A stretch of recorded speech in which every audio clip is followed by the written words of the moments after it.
Herman Bavinck was a leading theologian of the Dutch Neo-Calvinists from the late 19th to the early 20th century.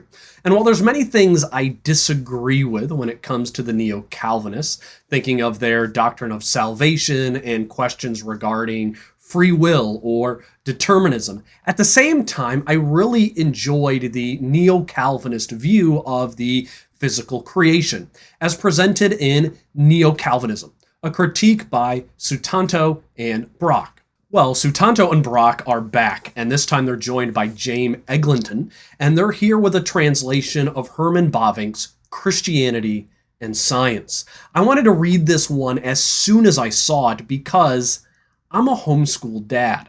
My wife and I homeschool our 4 children. We're on the board of our local homeschool co-op in New Orleans, and I just started teaching PE for our homeschool co-op because everybody knows PE is the most important subject in school. So I wanted to see what Bavinck had to say about the subject of Christianity and science, since I believe he takes science in a way that is much more broad than we take it in America today. And I think this book might just end up being required reading in the homeschooling world. Now, time will only tell if that's the case, but I think there's an outside chance that this book becomes really popular in homeschooling circles. I think this could be a must-read for all levels of Christian education, from the littlest homeschoolers to all the grades of Christian school, as well as Christian universities. And let me tell you why.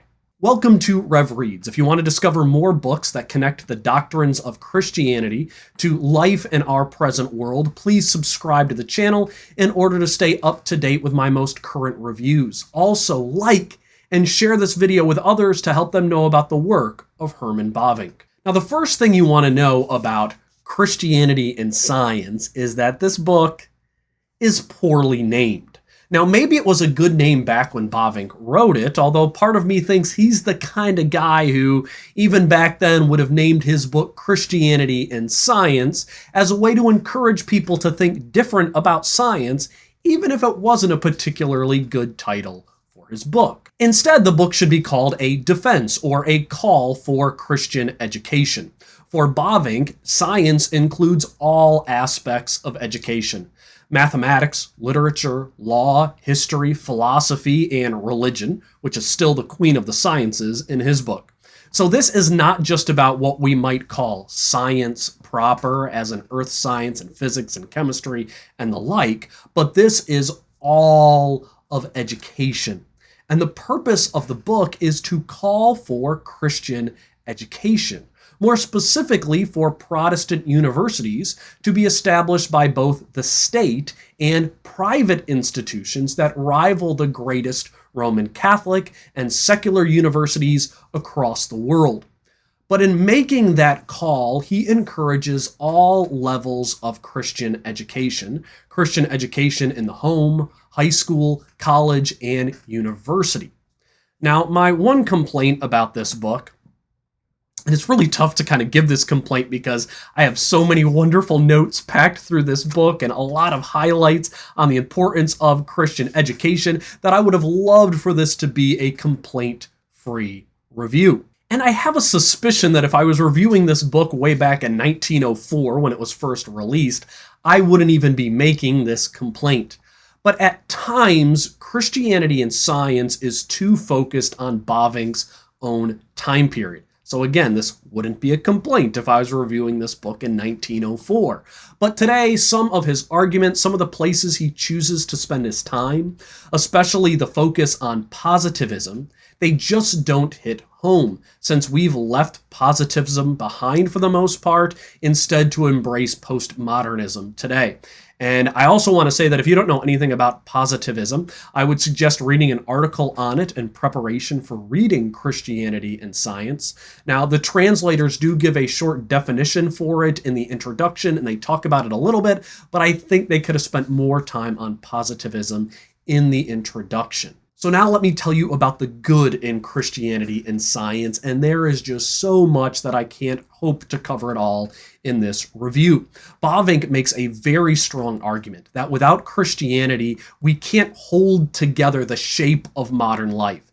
And the advances of science that we've had will fall apart and dissolve into chaos. Science will actually be harmful for our race without the foundation of Christianity underneath it.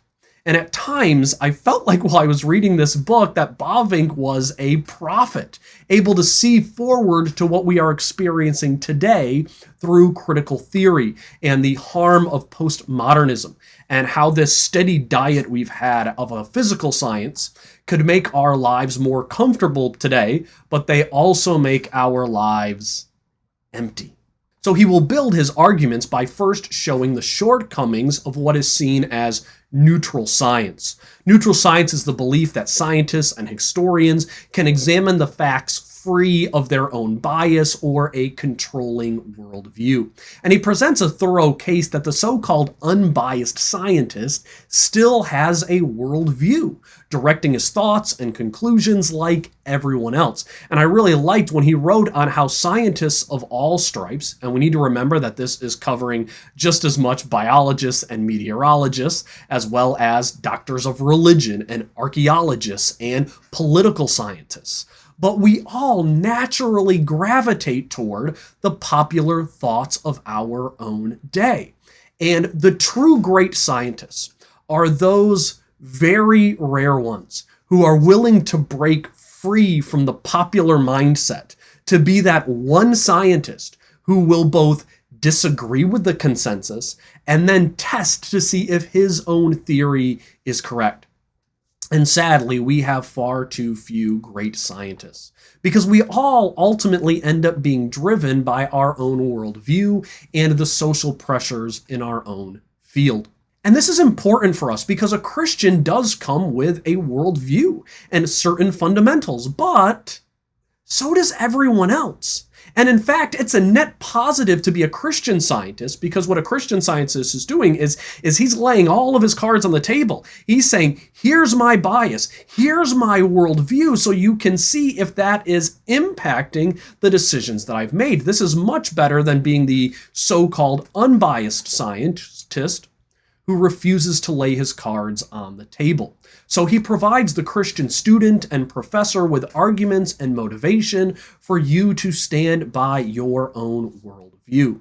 Then he covers different areas in science, natural science, humanities, and religion, and he writes on how Christianity, far from making them worse and keeping them stuck in the dark ages, it is Christianity that pushes the scientists forward with a view of God and his sustaining power over the world. Now, for me, the best chapter, not surprisingly, was The Blessing of Christian Science, where Bavinck listed several ways Christianity is a blessing to all forms of science.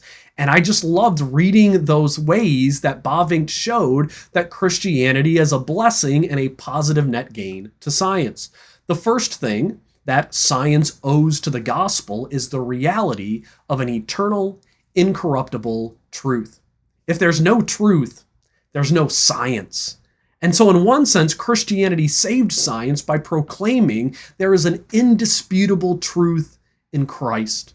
And if science ends up undermining Christianity, it will also work toward its own destruction, which is what I think we are already seeing in our world today. Second, Christianity simultaneously planted belief in and love for the truth in many hearts. Because of Christianity, we develop a love for the truth. Third, the entirety of the science that bears the name theology is indebted to Christianity. You need to remember from Bavinck, religion is the queen of the sciences, and that's thanks to Christianity. Fourth, Christianity is also a blessing to science in general for the investigation of nature and history.